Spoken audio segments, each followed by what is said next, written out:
السلام علیکم ورحمۃ اللہ وبرکاتہ۔ سوال شرمگاہ کے بالوں کے حوالے سے ہے۔ دیکھیں، اس حوالے سے جو احادیث ملتے ہیں اس میں یہ ہے کہ وہ بال دور کیے جائیں گے جو تحت العانہ ہے۔ اب اس کے حد کو معلوم کرنے کے لیے عانہ کا پہچاننا ضروری ہے کہ عانہ کسے کہا جاتا ہے۔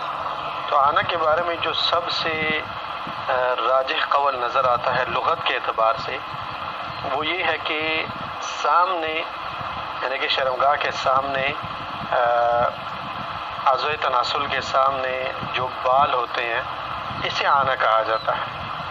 یعنی کہ ناف سے لے کے نیچے شرمگاہ کے جو سامنے بال ہے شرمگاہ کے آس پاس، ان کو دور کرنا یہ مسنون عمل ہے اور اسے عانہ کہا جاتا ہے۔ یہ عانہ کی حدود ہے۔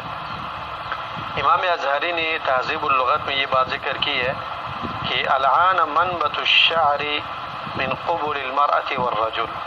عانہ ان بالوں کو کہا جاتا ہے جو اگتے ہیں شرمگاہ کے سامنے سے، چاہے وہ مرد ہے یا پھر عورت ہے۔ اس طرح تاج العروس میں یہ بات ہے، زبیدی نے یہ بات ذکر کی ہے کہ شعر الرکب ای النابت علی قبل المرأة، وہ بال جو بالکل سامنے ہے۔ اور امام نووی رحمہ اللہ نے بھی یہ بات ذکر کی ہے، امام ابن دقیق العید نے کی ہے کہ اہل اللغت فرماتے ہیں العانۃ الشعر النابت علی الفرج، ان بالوں کو کہا جاتا ہے جو شرمگاہ پر مطلب اگتے ہیں، وہ شرمگاہ جو بالکل سامنے ہے۔ تو حدیث کا حکم کے موافق وہ بال ضروری طور پر 40 دن کے اندر دور کرنے چاہیے جو سامنے سے ہے، اور جو نیچے والے بال ہے مطلب جہاں سے پاخانہ کرتے ہیں، یہ ان بالوں میں سے ہے جو معاف ہے۔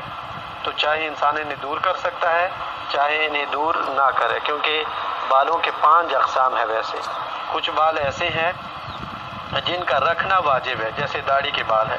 کچھ بال ایسے ہیں جن کا دور کرنا واجب ہے، مطلب جیسے زیر ناف اور زیر ناف کے بال ہے۔ اور کچھ بال ایسے ہیں جن کا دور کرنا سنت ہے، جیسے مونچھوں کے بال ہے۔ اور کچھ بال ایسے ہیں مطلب جن کا رکھنا حرام ہے، اس مثال کے طور پر جو زیر ناف بال ہے ان کا رکھنا حرام ہے۔ اور ان کے سوا جو بال ہے ان میں شریعت نے آپ کو حکم دیا ہے، جو انسان کی ٹانگوں پہ بال ہے، جو سینے پہ بال ہے، جو زیر ناف سے اوپر والے پیٹ پہ بال ہے، جو مطلب دبر کے آس پاس، یہ جو بال ہے ان میں شریعت نے سکوت اختیار کیا ہے۔ تو یہ آپ کی مرضی ہے، آپ انہیں دور کریں یا پھر آپ انہیں رکھیں، واللہ اعلم۔